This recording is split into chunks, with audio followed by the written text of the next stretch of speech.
Hi friends, മൗനരാഗത്തിൻ്റെ പുതിയൊരു പ്രൊമോയിലേക്ക് എല്ലാവർക്കും സ്വാഗതം. അങ്ങനെ മനുവിൻ്റെയും നിഷയുടെയും വിവാഹ സമയം അടുത്തിരിക്കുകയാണ്. മനുവിനാണെങ്കിൽ കല്യാണിയും അതുപോലെ തന്നെ മേഘനയും പുറത്ത് വന്നിട്ടുണ്ടെന്നറിഞ്ഞപ്പോൾ തുടങ്ങിയ ഒരു ബുദ്ധിമുട്ടാണ്. അവനാണിങ്ങനെ വാഷ്റൂമിലേക്കൊക്കെ പോകുന്നുണ്ട്. രാഹുലിൻ്റെ സമ്മതത്തോടുകൂടിയൊക്കെയാണ് അങ്ങനെ ചെയ്യുന്നത്. അങ്ങനെ വാഷ്റൂമിൽ പോയി വന്നതിന് ശേഷം മുഖത്താണെങ്കിൽ മുല്ലപ്പൂ കൊണ്ടിങ്ങനെ മറച്ചിരിക്കുകയാണ് മുഖം. തൻ്റെ മുഖം കല്യാണിയും മേഘനയും കാണാതിരിക്കാൻ വേണ്ടിയിട്ടാണ് അങ്ങനെ ചെയ്യുന്നത്. അതേ സമയത്ത് കല്യാണിയെയും മേഘനയും തടയുന്നുണ്ട്.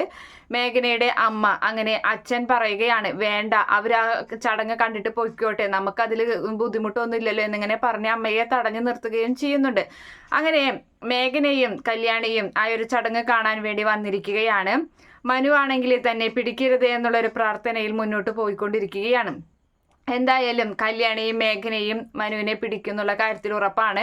അങ്ങനെ പിടിച്ചു കഴിഞ്ഞാൽ നമ്മുടെ മേഘന അവർക്ക് സ്വന്തമായി മാറും. തൻ്റെ അനിയത്തിയുടെ ജീവിതം അവൾ രക്ഷപ്പെടുത്തുകയാണെങ്കിൽ, ഈ ഒരു പെണ്ണുപിടിയൻ്റെ കയ്യിൽ നിന്ന് അനിയത്തിയുടെ ജീവിതം രക്ഷപ്പെടുത്തിയാൽ അച്ഛനായാലും രണ്ടാനമ്മയ്ക്കായാലും അതുപോലെ മേഘനയുടെ അനിയത്തിക്കായാലും അതൊരു ആശ്വാസമാവുകയാണ്. മേഘനയോട് ഒരുപാട് സ്നേഹം തോന്നുന്നുണ്ട് തൻ്റെ ജീവൻ രക്ഷിച്ചതിന്. അങ്ങനെ അവരെ സ്വന്തം മകളായി തന്നെ ഏറ്റെടുക്കാനുള്ള സാധ്യതയ്ക്കുണ്ട്.